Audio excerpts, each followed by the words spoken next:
Some in the EU, including France, said now to be pushing for no deal. This report's going to bring you all the very latest in this video, guys, but please start off. Lots happening. Make sure you've hit the subscribe button and the bell so you don't miss future reports. Lots going on these Brexit negotiations, and I'll bring you all the very latest. Now, Bruno Waterfield of The Times, very plugged in, saying today, France and other hardliners are pushing for no deal in Brexit talks to soften up Britain ahead of a negotiating restart next year unless the government makes significant concessions in the coming days. A huge miscalculation here seems to be made by the EU.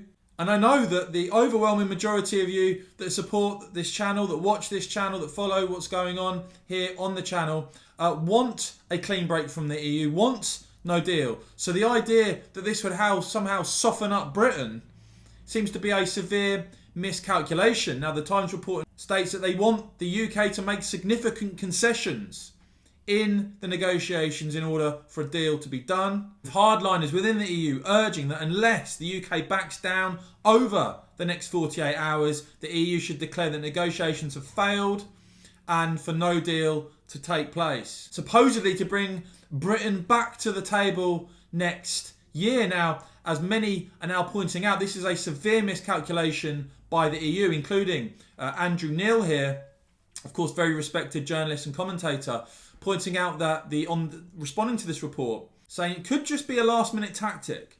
But if it's more than that, it is a significant miscalculation by the EU.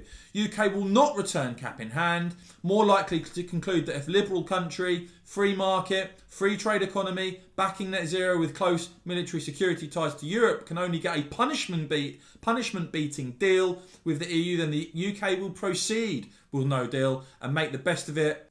UK likely to be defiant.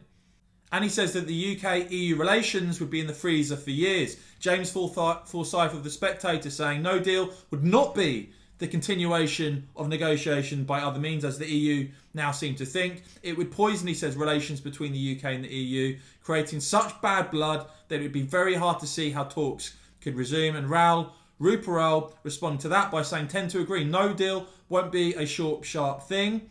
Will, in my view, end up being prolonged if it came to pass, not least because this UK government will likely implement the Northern Ireland Protocol in a way in which the EU does not like. This would make it hard to resume talks, let alone strike a deal. At the end of the day, you only have to look at that ridiculous suggestion of 15 to 18% offer on fisheries to see the type of bad deal that's on offer. You only have to look at what Ursula von der Leyen is saying about the so-called level playing field, EU policy control continuing in the UK, post-membership, post-transition, to see that what is on offer is a bad deal. A clean break will allow Brexit competitive advantage to be taken. A bad deal will tie the UK to the EU's orbit and curtail Brexit competitive advantage.